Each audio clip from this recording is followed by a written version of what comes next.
சூப்பரான சிக்கன் சுக்கா எப்படி செய்யலான்னு பார்த்துடலாமா? அதுக்கு வந்து ஆனியன் இந்த மாதிரி ஸ்லைஸ் பண்ணி எடுத்துக்கலாம். அதில் oil, ginger garlic paste, chillies, then இந்த ஆனியன், கருவேப்பிலை இதெல்லாமே ஆட் பண்ணிட்டு நல்லா வதக்கி விட்டுக்கலாம். அது கூடவே கொஞ்சம் முந்திரி பருப்பும் ஆட் பண்ணியிருக்கேன்.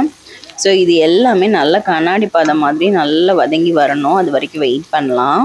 இந்த மாதிரி நல்லா வதங்கினதும் ஒரு தக்காளி, ஒரு க்ரீன் சில்லியும் ஆட் பண்ணிக்கலாம். இப்போ தக்காளியும் நல்லா மசிஞ்சு வெந்து வரணும்.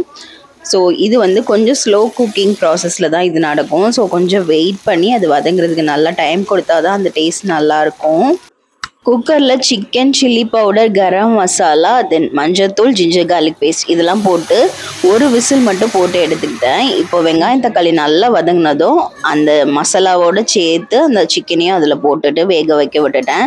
இப்போ ட்ரை ரோஸ்ட் பண்ண மசாலாவை கிரைண்ட் பண்ணிக்கலாம். இதில் மல்லி, மிளகு, ஜீரகம், சோம்பு, பட்டை, கிராம்பு, ஏலக்காய் இதெல்லாமே ஆட் பண்ணியிருக்கேன்.